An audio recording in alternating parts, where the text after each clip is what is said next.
Amen. Yung nakikita nilang natural. But it's kind of hard for us to let that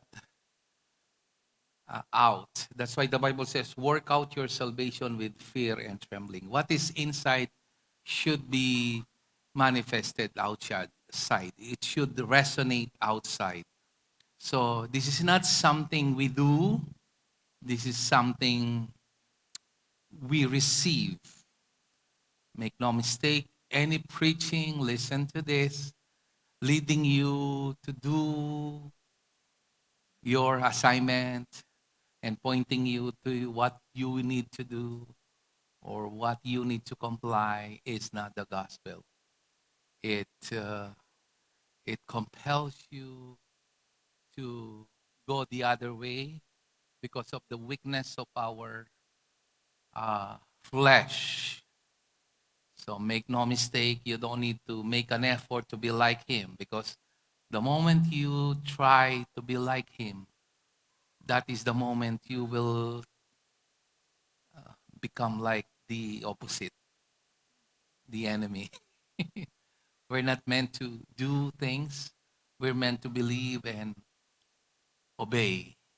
I say that from grace point of view. Obey means you believe it comes naturally to obey. If you will study the scripture, hindi nilikha ng Diyos ang tao on the first day. He created man last day. Everything is put in place. What we need is to dominate, to govern. But the devil stole that from humanity. And God restored it through Christ Jesus. I'm going to ask you a question. What is the last miracle Jesus did before he went to the cross? I asked this question this morning. Can you answer it in your mind? Well, the last miracle that Jesus did is when Judas betrayed Jesus, and then sabi niya, yung halikan ko, yun ang i-arrest nyo. And you know, Peter, just like many of us, so impulsive, di ba? With all his heart, he want to defend our Lord. Hinugot niya yung tabak na aresto kay Jesus at pupugutan ng ulo. Pero magaling si sundalo. Nakailag. Alin yung naputol? This. Kinuha niya, itinugtong. Ako naniniwala hanggang sa tumanda na yung sundalong yon, maklak na sumangid. Pero itang sumangid na, mabiyaya pang makarandam. Because when God restores, it's always better than the original. That is the kind of God our God is doing when He restores us. So people, after that, wala nang milagro. Bakit? Ang pinaka-miracle na nakita natin after His resurrection is the, uh, parang naulit yung sa Luke chapter 5, yung nakahuli sila ng mga isda. But healing, wala na. What do you think is the reason? Well, the scripture is so clear. It says, all authority have been given to me, and I am giving it to you, therefore. The therefore there is very important. Ibig sabihin nito, hindi na siya gumawa ng himala because after His resurrection, He can dwell to every heart believing the gospel, and He wants us to the privilege of enjoying that miracle in our lives. Amen. Wala po bang Sunday school teacher dyan? May namamasyal sa harap ko. Amen. Hallelujah. Thank you, Jesus. Nakuha niyo po, para na-distract kayo dun sa namamasyal sa harap. Ang gusto ng Panginoon, tayo mismo ang gagamitin niya. Don't get me wrong, some people take this against me na ako bisang payabalo. No, I want you to use your authority. Can I hear a good amen? It's a privilege. So you call me any time of the day, I will come and pray for you. But my point is, please do learn to use your authority. Because the same Jesus I receive is the same Jesus you receive. Amen? Okay. Let's go to 2 Corinthians chapter 3, verse 12 and 18. This is so huge because in the New King James Version, Jesus is a blessing magnet. He is altogether lovely and yet firm. How can he do that? He's so kind and yet he's so firm. Even the disciples at times they're hesitant to approach him because there is so much beauty and respect at the same time in him that even the sinners, with all the splendor of his holiness, they are attracted to come to him. Normally, pag banal, takot kang lumapit kung makasalanan ka. But he's a friend of the sinners, the drunkards and tax collector. He's something that will mesmerize. You will be mesmerized by who he is. And after receiving the gospel and believing in your heart that God is dwelling inside you, what remains for you to do is to be transformed. You're already new inside, but it should be seen or resonate outside. So, in these verses, my message today is about beholding Jesus, the key to transformation. Okay, before I will read this, definition of terms muna tayo. Behold. What is behold? Pinag-aaralan ko kanina. Naiwan ko yung cellphone ko eh. So normally, I'll check Google, this, and I ask the Holy Spirit. Behold. Madaling intindihan. Hold. Be captivated. Behold. Pag hindi mo hinati, ang hirap intindihin. Be mesmerized, captivated. Behold. Ano yung hold? Hawak. Okay. And be transformed. Okay, what is transform? You get the etymology. Transfer. Right? Transfat. Yung lumilipat. Transit. Naglalakbay. Trans. Naisasalin. Form. Ano yung form? Anyo. So, put them together, transform, paano naisasalin yung anyo ni Jesus sa ating mga desisyon, sa ating kaisipan, sa ating ugali. If you are easily offended, meron kang ugaling kinainisan na ayaw mo. Gusto mong bumait pero di mo magawa. This is the key. We need to understand these terms. Or else I'm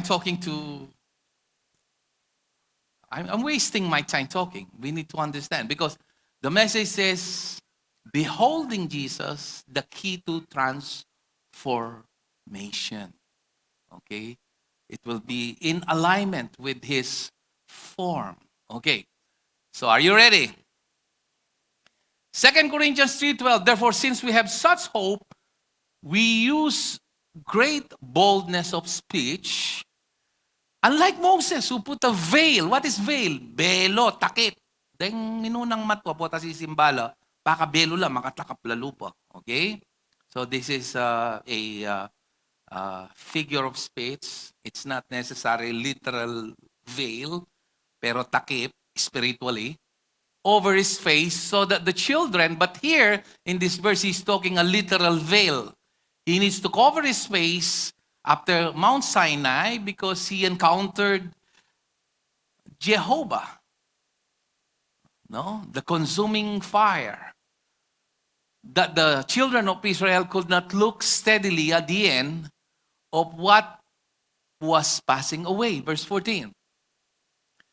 But their minds were what? Nabubulag pala. Akala ko mata lang ang nabubulag. No? Our minds can be blinded. For until this day, today, Not only nung naisulat to, even to this day, this veil remains unlifted. Di ba? Kaya kasal po, tangatin yung veil, ako na itang veil. Tapos sasabihin ko, you may now kiss the bride. Yan, sigawan na yung mga yan. No? That veil remains unlifted in the reading of the Old Testament. He's talking about the old agreement, which is under the law. Because the veil, velo, is taken away in Christ. Okay, verse 15. But even to this day, when Moses is read, paano mo babasahin? He's not talking Moses here. He's talking about the Pentateuch, the Genesis, Leviticus, Exodus, Deuteronomy, Numbers. I might add part of the writings of Moses is Joshua, not only the Pentateuch, which we can only see also in Quran. Okay? So, when Moses is read, a veil lies on their heart. Kaya nga, pag nagpo-focus ka, kasi when Moses is ready, he's pointing you to your obedience, sa yung gagawin, sa yung pagsunod, sa yung hindi mo gagawin. That's why run as far as you can. Whenever is the preaching, proclaim is pointing you to what you need to do instead of what you need to trust. Say amen if we are on the same frequency today. This is so important. Listen carefully. Please bring your mind. Please don't be physically present and mentally absent. Okay? Verse 16.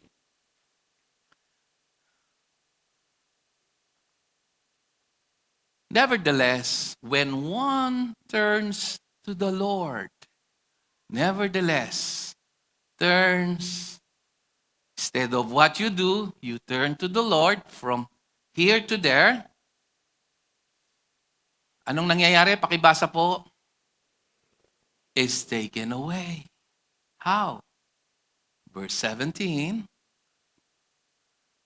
Now, the Lord is the Spirit. When you turn to the Lord, the Spirit will dwell inside your heart. And where the Spirit of the Lord, there is what? Freedom or liberty. Because in the Spirit, you are what? In the spiritual realm, you are loved, you are forgiven, you are perfect, you are holy, you are righteous, you are complete, you are blessed, and you are God's beloved, and I can go on with my list. In the Spirit, you are forgiven, and God finds no fault in you. In the spiritual realm. In the physical, they may see your flaws. You might have a character flaws, weaknesses, but in the Spirit, you are perfect. That's why in the Spirit, there is liberty. You are, according to Paul in Romans chapter 8, in the Spirit, not in the flesh. Say amen if you understand that. Hindi ito pinipreach ng mga pastor. Why? Kasi hindi nila naintindihan yung gospel. Ang sasabihin nila, isuko mo ka, Lord. Manyad kang tawad. At pilitan mong magbayo. This one is kind of boring to them. Why? Because they're blinded by turning to the Old Covenant or Moses. There is veil in them. Verse 18. But we all, with what? Anong ibig sabihin ng unveiled? Wala tayong belo sa mukha. Beholding, yun, as in a mirror. You reflect the glory of the Lord. Are being what? Okay. Binigay ko sa inyo yung kahulugan na isasalin yung anyo, yung karakter. Transform into the what? Same image from what? Glory to glory. Anong ibig sabihin ng glory to glory? His glory, His who is, His character, His love, just as by the Spirit to the Lord. Okay. So tingnan natin sa 1 John chapter 4, bigyan natin ng konting interpretasyon at paliwanag ang mga talatang yan sa direktang pagpapaliwanag. Bible interprets Bible. Ang tawag diyan, reference or uh, anong tawag doon? Yung parallel verse ang tawag diyan. Okay? 1 John chapter 4, let's start from 17 and then up to 18. Love has been perfected among us in this, that we may have boldness in the day of judgment, because as He is, sino siya? He is altogether lovely, He is altogether righteous, He is altogether holy, and He is altogether beautiful. Just as He is, hindi niya sinabing, so are we in heaven. Anong sinabi niya? So are we in this world. You go deep down in verse 18, John the beloved, who is always close in the bosom of the Savior. Lagi siyang lagi malapit sa dibdib ng ating Panginoon. That's why he is called John the beloved. There is no fear in love. Yung love ni Lord, pinapawi yung takot. But perfect love. Alin ang tinutukoy na perfect love dyan? Is it your love or the love of the Lord? Yes, very clear. Because fear involves what? Or punishment, as New International Version renders it. But he who fears has not been made perfect in love. That's why when you understand and behold this love, the Bible says in Ephesians chapter 3, verse 14, 15, 16, 17, 18, 19, 20, 21. Lahat binasa mo yon. You can grasp how wide, long, deep, and high is the love of God. Then, you can ask more than you think or imagine. You can come with freedom and confidence. It removes that, yung pagiging alangan ba, dahil alam mo, mahal ka ng Diyos. Yung pananampalataya mo, kusang tumatayo dahil yung pagmamahal ng Diyos ay namumutawi, lumalabas. Kaya dapat araw-araw, makinig ka, may sariwa kang kabatiran na mahal, na mahal, na mahal ka ng Diyos at gawin mo yung personal. Dahil araw-araw, maglalakad ka sa mundong ito na para bang walang pakialam ang mundo. Pero kapag alam mo na mahal ka ng Diyos, anumang mahalaga sa iyo, kahit hindi mahalaga sa tingin ng iba, nagiging mahalaga sa Diyos sa isang dahilan, sapagkat ikaw ay mahalaga sa Kanya. Amen. Now, ano po ang ibig sabihin ng beholding? Let's go to Ephesians chapter 4, verse 20 to 23. It's beholding who He is, because as Christ is, so are we in this world. Okay. But that isn't what you learn about Christ. Ano yung natutuhan mo? Verse 21, since you have heard about Jesus, you have learned the truth that comes from Him. Verse 22, throw off your sinful nature and your former way of life, which is corrupted by what? Lust and deception. There is deception, okay, in sin. It will lure you, and then when the moment you took it, okay, you will feel condemned, and and discouraged. Verse 23, instead, let the Spirit renew your thoughts and attitude. Now, biglang naging NLT. How about trying to translate it sa NIV? Maganda naman yung translation, pero gusto ko yung ginamit ni NIV. Ito yon. To be made new in the what? Attitude of your minds. Ayon sa mga scientists, nabanggit ko na to last Sunday, ang pinakamataas na antas ng katalinuhan ay hindi yung magaling ka sa pag-aaral, mataas yung IQ mo. Hindi necessarying katalinuhan yun. Ginamit kong illustration sa inyo, doktor, umiinom, naninigarilyo, kumakain ng... hindi siya totoong matalino. Kasi doktor siya, naninigarilyo siya. Di ba? Parang walang totoong katalinuhan doon. No? Okay? So, ang totoong katalinuhan daw, ayon sa mga scientists, yung abilidad mo na i-analyze kung ano yung attitude, yung kasanayan ng iyong kaisipan. Di ba tayo madalas ang lumalabas sa atin lagi negative? No? Maglele ka po ta mga aksidente ko. Itang may aksidente yapin. Pota ka no may aksidente yo. So, bisa ko lagnat, ano? Lain nyo la. Makalilak etang negative. Bisaya ka nung lagnat. May bug ko lagnat. Anyapin, tatang may bug kang pombisa, may tutuloyan nyo.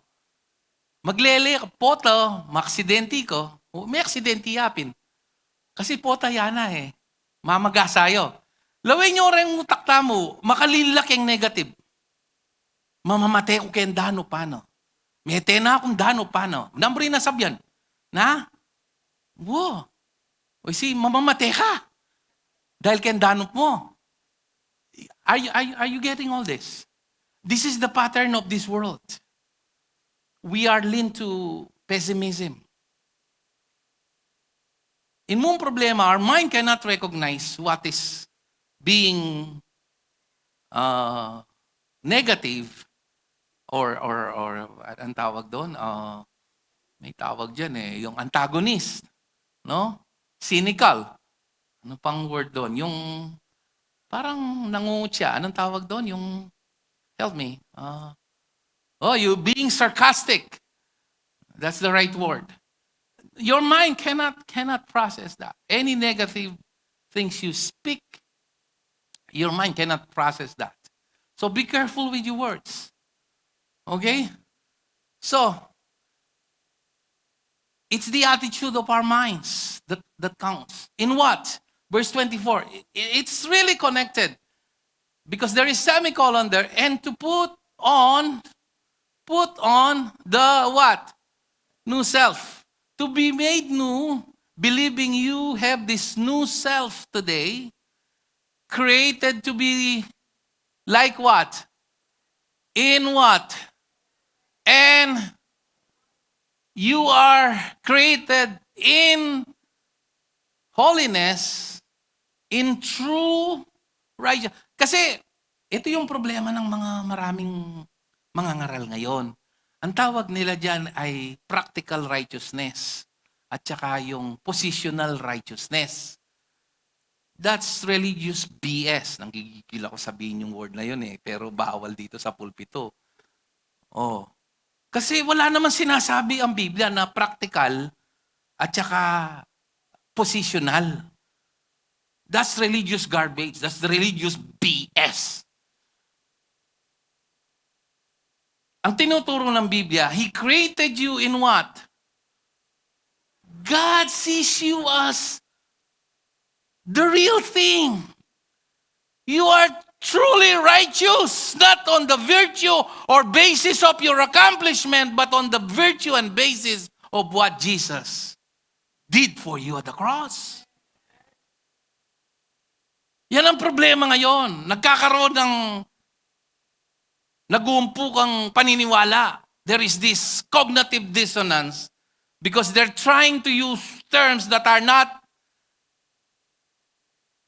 used in the Bible. and holiness.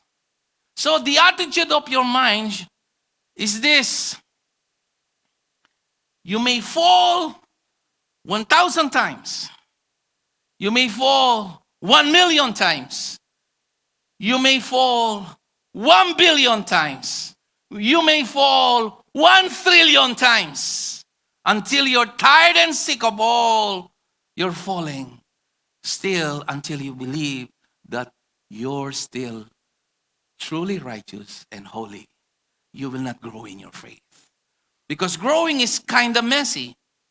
But your fixed point is believing God created you as truly righteous and truly holy.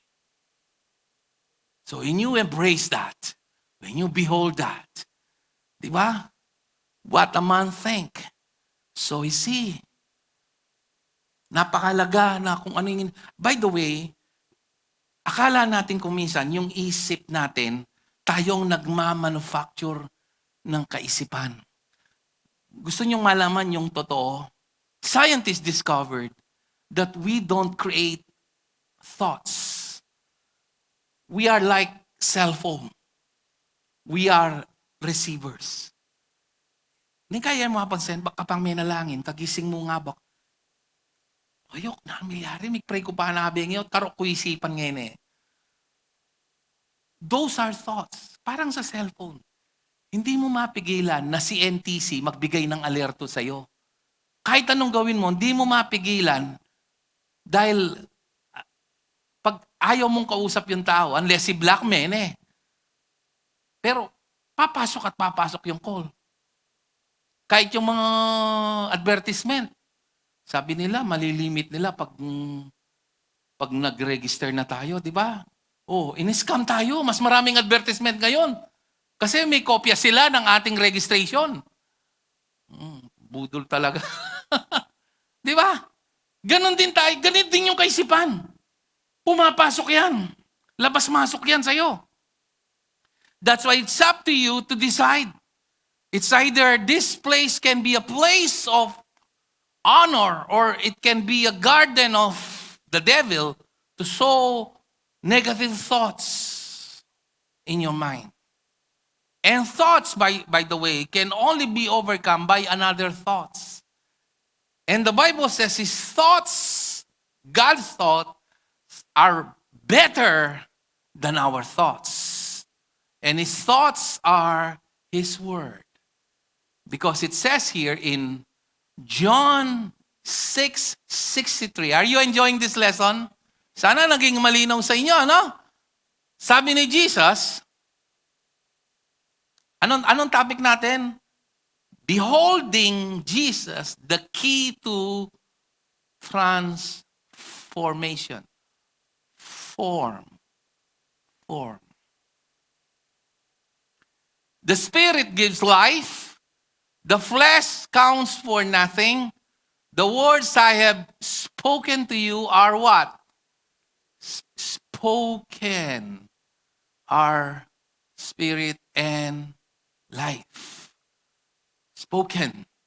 Alam niyo anong sinasabi ng Bible? Man shall not live on what?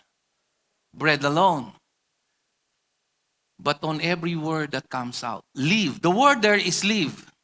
So kung nabubuhay ka lang para sa magandang bahay, maraming sasakyan at travel, ikaw ang pinakamahirap na tao. You're not living the life of Christ. Because Jesus himself said, man shall not live on these things alone, but on every word. Because heaven and earth will pass away, but his word will never pass away. Ang pinakamayamang tao ay yung kahit maliit lang ang bahay, pangunahin ang salita ng Diyos sa tahanan. Ang pinakamahirap na tahanan ay yung napakalaki ng bahay, pero walang panahon sa salita ng Diyos. I remember the late Proceso Marcelo, the evangelist of the Philippines. Sabi niya, ay ng hardin ng panalangin.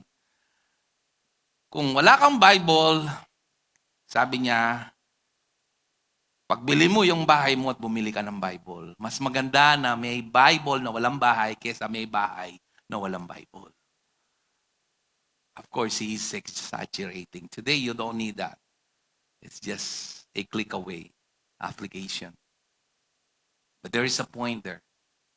Okay?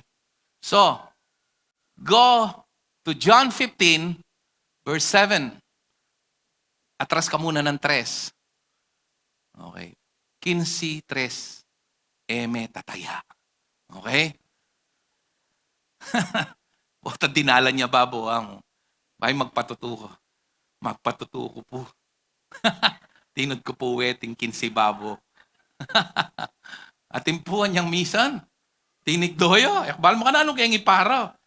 Tinod ko po, pinritse po itang Jesus the same yesterday, Teya ke pong 13, 8 lalam, May kung mabak na, latyo ko kingarap prayer devotion ganito. Okay. Hey, pugagawan, mitwag isabo. You are already clean. What is the cleaning agent? Because of the word I've spoken to you. I think it's Apostle Paul or King Solomon who penned it in Proverbs chapter 4. Take hold of my words because they are health to your body. I did, Norman Vincent Peale has these writings many years ago. Merong isang non-believer na meron siyang cancer. He was diagnosed with 4th stage cancer. He's so sick. And for whatever reason, he was prompted to read the Bible. Many of the things he's reading, he don't understand. But there is certain urge inside of him to finish Genesis from Revelation. And every time na dinadiagnose siya, meron silang mga, mga, ang tawag dito, yung mga, uso yan sa Canada tsaka sa US, yung mga drugs na tinitest. So meron silang tinitest, meron silang iniinom kung gagaling sila. Marami sila. Pero itong bukod tanging ito, nagbabasa ng Bible.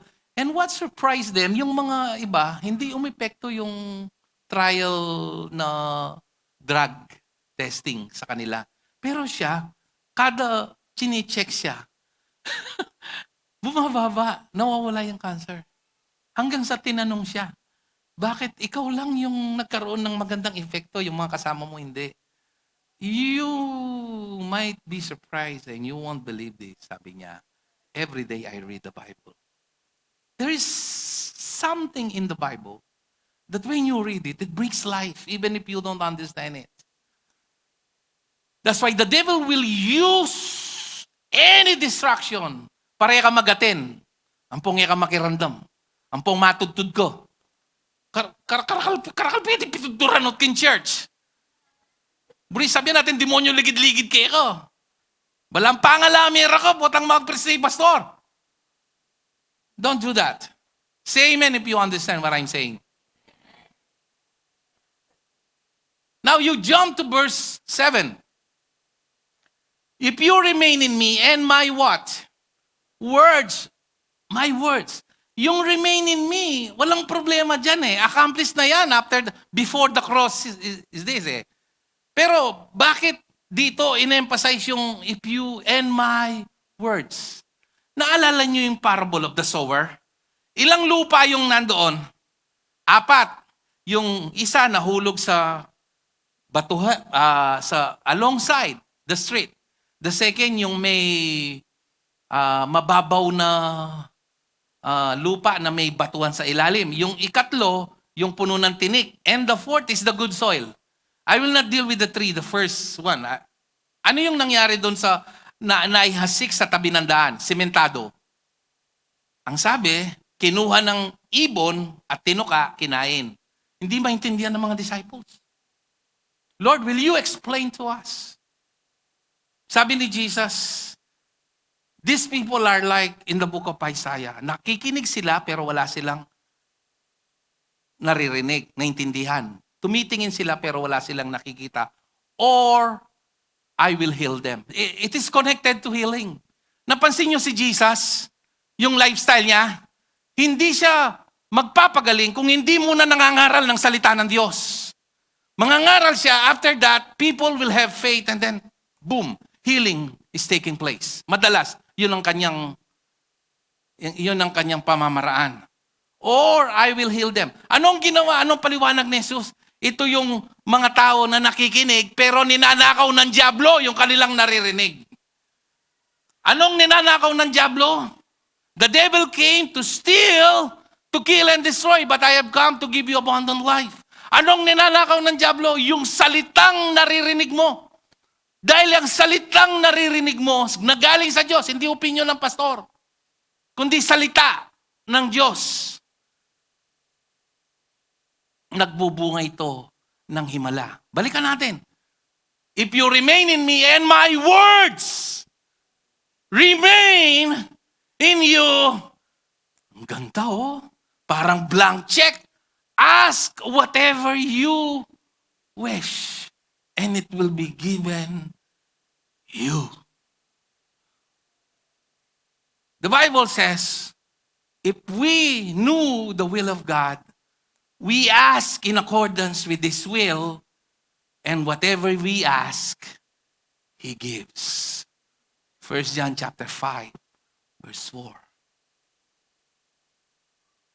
Psalm 37 says, verse 4, delight yourself in the Lord, and He will give the desires of your heart.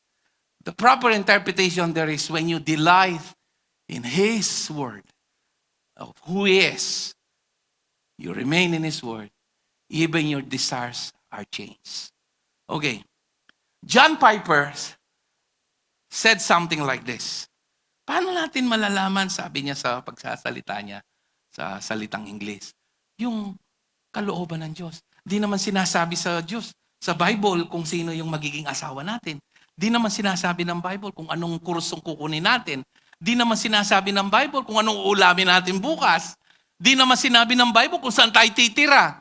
No? Pero paano natin malalaman kung kalooban ba ng Diyos ito? Siya ba or this? Sabi niya. And then he gave Romans chapter 12. Tama nga naman, and I agree with him. In Romans chapter 12 it says, verse 1, therefore I urge you, brothers, in view of God's mercy. Okay. Offer your bodies. In His mercy, offer your bodies as, again, you are created in true holiness and true righteousness, holy, and you have to believe in your heart that you are pleasing to Him. You are pleasing to Him not because of what you did. You are pleasing to Him because you are one with Jesus. Kasi nadadapa tayo madalas, feeling natin. You know what frustrates grace? When we lean to our wrongness or rightness. Let me say that again. You know why you're missing a lot of grace in your life? Because you most of the time you depend on your wrongness and rightness. Wrongness, you feel bad. Rightness, you feel good. Let me tell you, it's not your wrongness or rightness. You're good, altogether good, because you're one with Christ. No more than that. Because if you depend on your wrongness and rightness, the devil will play. The devil will deceive your emotion. That's why the Bible says, fix your eyes. Pupunta tayo mamaya doon. I'm closing. Okay, verse 2. This is your spiritual act of worship. Because you cannot approach the holy God unless you're holy too. Okay, go to verse 1. Balikan natin. This is your what? Spiritual act of worship. That's why if you come, Lord, nung ating marinay kang mag-worship kasi feeling mo unworthy ko, then your worship is just ingay. But when you come by faith, Lord, it's your blood, not my confession, not my doings. Then you are in the spiritual realm. It is your acceptable worship. Verse 2, then it says, do not conform any longer to the pattern of this world, but be what? Transform. By the renewing of your mind. Renew every day. Then you will be able to test and approve what? Test and approve God's will, His good, pleasing, and perfect will. When you offer yourselves a surrender, then every decision you make, because you are in total surrender to God, He will show to you. Hindi ka lang tumitingin sa gandang babae o gandang lalaki. Diba, mamamiro ko pingatang Aldo. Kanita yan na, ang hirap mong ligawan. Ngayong mag-asawa na tayo, ang sarap mong iligawan. No? Parang nanggigigil pa nung sabihin yon. Why? We tend to be attracted sa panlabas. But when you are in the perfect, in the Spirit, God will see you. Wag lang panlabas. Amen. Okay, let's go to Hebrews chapter 12. I'm closing with this. Hindi ko na kayang tapusin yung Luke 24. Maganda yun eh. Pero dito na muna tayo sa Hebrews 12.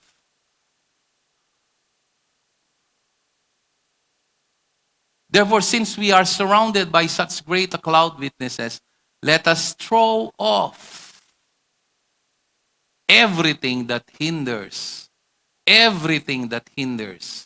Hindi kailangan kasalanan lang. Everything that hinders.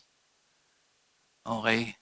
Lahat ng pumipigil sa'yo, pwedeng trabaho yan, pwedeng relasyon, pwedeng yan ay isang bagay na nakagawian mong ginagawa. Ikaw lang makakasagot sa tanong na yon. Pinatatapon ng Diyos yung mga pumipigil. Ako, simple lang pag may mga nagpapakounsel sa akin, Pastor, ano po ba, tutuloyan ko tong guy na to o hindi? Simple mo, nung imbes na katana ka mag-church, ang katana ka mag-mall, tapos milalako ka panahon kay Diyos.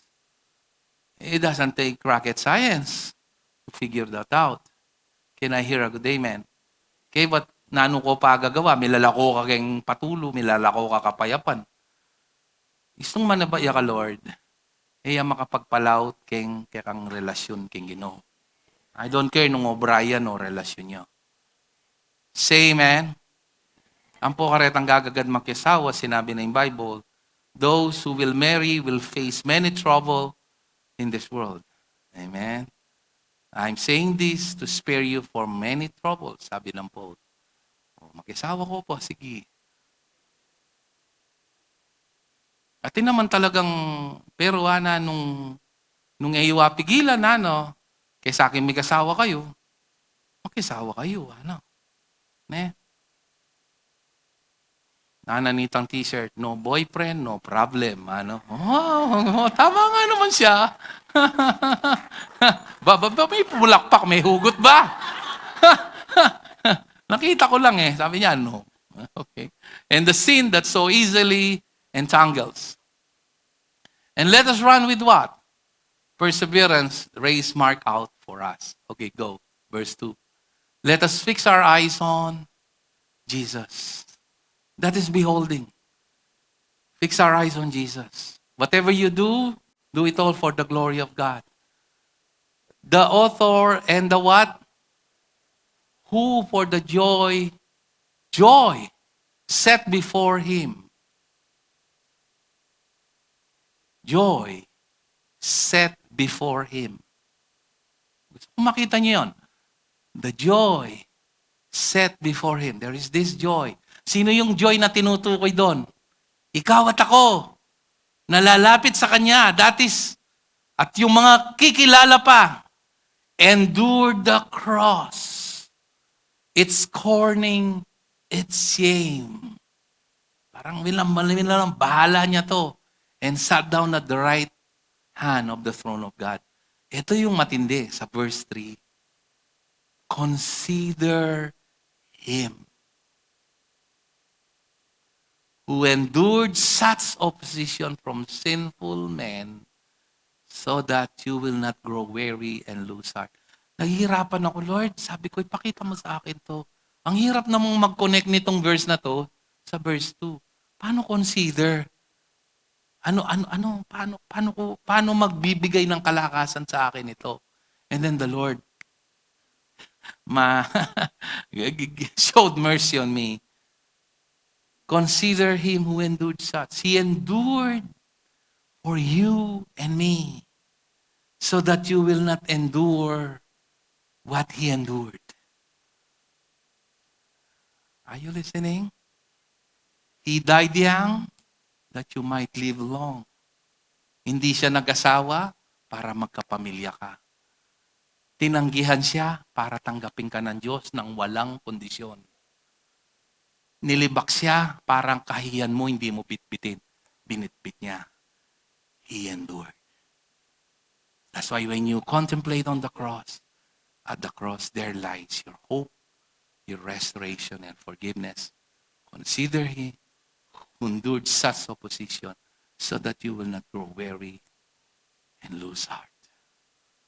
Say amen pag nakuha nyo yan. I wish I could give to you Luke 24. But my time is running out.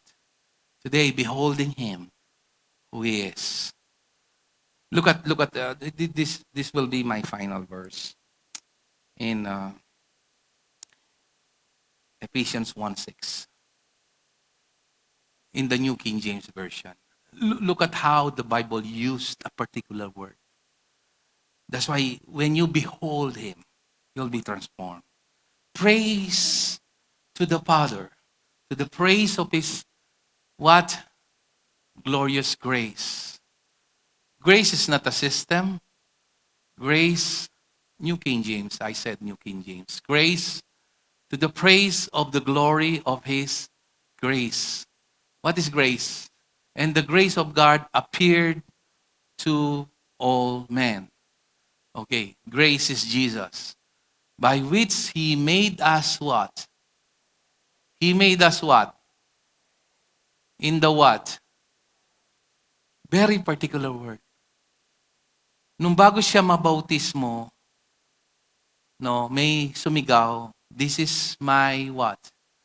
Beloved Son, whom I am well pleased. Hindi lang pleased, well pleased. And then, Apostle Paul penned the same word, accepted. He used the word what? Beloved. You are accepted in the beloved. Capital B, oh. Today you are the beloved of God. When you every day contemplate on that, lahat tayo once in a while, ako rin nagtataka dito, ako yung taong very impatient. Isa sa mga weakness ko, very impatient ako. Madali akong mairita. Lalo na yung kausap ko, yung hindi magets, yung you cannot engage meaningfully. Nakakainis, di ba? Yung hindi makuha yung point mo, napagod ka na, hindi pa rin makuha. They cannot even read the inference and things like that. Ang gigigil ka. Pero, you know, the Lord through the years I discovered, hindi ko sinasabing wala na yon. Madali akong lalo na pag sakyan minsan lumalabas din yung potang ikada ka. Ne, kaya niya kalati, ikatukutukuran niya. May bugmeng itulak mo niya mo, mga niyan. Pero tuturo ng Lord ka na ako. Potang mag-behold ka Lord. Madali kang magbalik itang default setting mo. You will mag-flow itang patience, itang love, ampong understanding. Ne? Kaya kami sunod-sunod, simple things. Kaya pa mong baryo yung ating mete, sunod-sunod lang Una yung standard ka na ako yung ating mete, kaya ka mababa yung libo. Kasi siping mo ang bali. Ne? Kasi mamaya kang impression. Oto, sunod-sunod la ring mete, hapa la tayo, di hapa la libureta na eh. I mean, and then the Lord showed me, ka ba masaya yan? Naluway ka nga buluyan dahil. Mas buri ko na, hanggang sige Lord, kaldoldo, mamabuloy ko, alwa mo saya akong dirinon da nga buloy. So nga akong dirinon da nga buloy, ibig sabihin na akong kematen. Can I hear a good amen? The Lord will change your perspective as you fix on Him. Ne? Kaya may excuse the word, tangalang marine makat. Keng supermarket, tampo keng saken. Atin talaga makanyan, shameless lo. Kaya sabihan ng Lord, ba masanting ikang manupaya, kaya sakit ang ikang pibabatan daw gali. The Lord will speak. The Lord will speak. Say amen if you understand this. Ne? So, retang makainis o gali. Ne? Kaya ka ba masaya, alwayi kang pibabatanda? Mas buri ko ng pilinan ni tanga kung mibabata keng ugali ro. Kaya sakit ang kagulot ko, akpalampi sa sabyan dat pibabatan. Say amen if you understand that. And today, as you behold Jesus, slowly, it comes naturally to you. Amen? Lumulit ang character ng Jesus. You meditate on Him. Hallelujah. May usap ya ba yung Lord kaya kayo ngene? Hallelujah. Lift up your hands. I want to pray for you. Hallelujah. Father, we are all in the process of growth. We have our own character flaws. Maging nga akong makatigdo, Lord. Ating kayo nga pa magkulang. If the truth will be revealed, Lord, dakal pa dapat tagpiasan kayong pangatao mi. Pero ngeni, Lord, ngeni nga intindihan miyo, alwa pala kami itang pulitan ming magbayo. But by merely, Lord, beholding Jesus, Lord, transformation will naturally take place in our lives. Contrary to what religion is teaching, bago. Tapos hiyang ko pambiyaya. It's not even that, Lord. It's just beholding who you are. And then the character of Christ will flow naturally. Transformation will naturally take place as we behold Jesus, as we behold who we are in Him. This year, Lord, we want to spend more time in your word so that, Lord, the Spirit will give life and purpose and meaning to this temporary life that you gave to us here on earth. Na hindi ito iikot lang sa bahay, kotse, lakbay, kain. Napaka mababang buhay nun, Panginoon. You said, Lord, we should not live on bread alone, Lord, but on your word that comes out from your mouth. May it be so this 2026. Will you commit yourself today to devote a purposeful time to behold Jesus and in His word this year, so that you will not be enticed and deceived by the offer of this world? Let me tell you, the word busy is a religious garbage. When the moment you say you're busy, you cannot attend. That's the devil. I'm telling you. You cannot be busy to the one who gave you life. You cannot be busy to the one who is sustaining you.